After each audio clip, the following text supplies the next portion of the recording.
በጌታ በኢየሱስ ክርስቶስ ስም ሰላም እላችኋለሁ። እግዚአብሔር የተባረከ ይሁን። ዛሬ የክርስቶስ ኢየሱስን ሕማማት እያከበርን ነው። በተለምዶው ጉድ ፍራይዴ የሚባል ነው። ለምንድን ነው ይህንን የዛሬውን አርብ ቀን ጉድ ፍራይዴ ያልነው? ለምንድን ነው መጥፎ አርብ ወይንም ባድ ፍራይዴ ያልተባለው? ምክንያቱም ብዙ የሚያስደስቱ ነገሮች አልተከናወኑም። ጨለማ እና አሳዛኝ ክስተት የተስተናገደበት ቀን ነው። ክርስቶስ የተሰቃየበት ቀን ነው። በክርስቶስ ላይ ታላቅ መናቅ፣ ታላቅ መከራ፣ ታላቅ ግርፋት የደረሰበት የስቃይ ቀን ነው። ይሁንና እኛ ክርስቲያኖች ቀኑን እንደ መልካም ቀን እንቆጥረዋለን። ምክንያቱም ከተከሰተው ክስተት አንጻር ሳይሆን ከተገኘው ውጤት አንጻር ነው። የተገኘው ውጤት ምንድን ነው?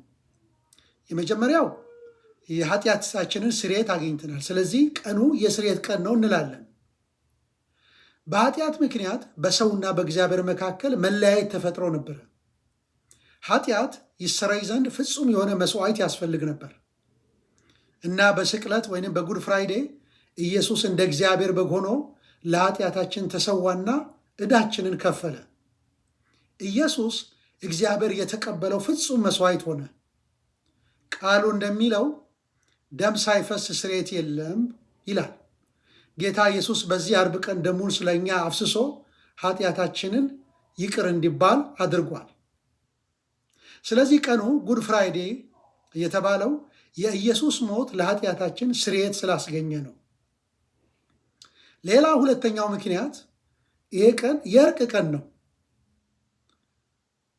ኃጢአት በሰውና በእግዚአብሔር መካከል ትልቅ ክፍተት ፈጥሮ ነበረ።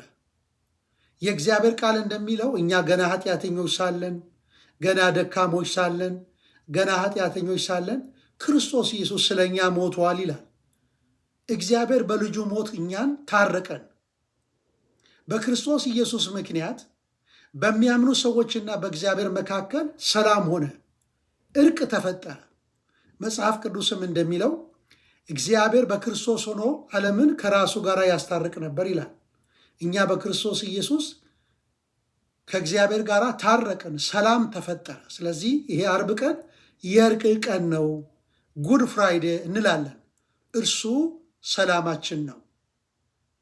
ነገር ግን ይሄ ጉድ ፍራይዴ ከትንሣኤው እሁድ ጋር የማይነጣጠል ነው።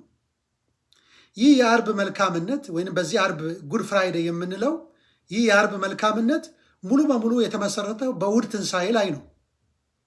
ያለ ትንሣኤ ስቅለት ተራ አሳዛኝ ክስተት ብቻ ይሆናል። ነገር ግን እኛ ክርስቲያኖች ኢየሱስ ሞትን ድል አድርጎ ተነስተዋል ብለን የምናምነን።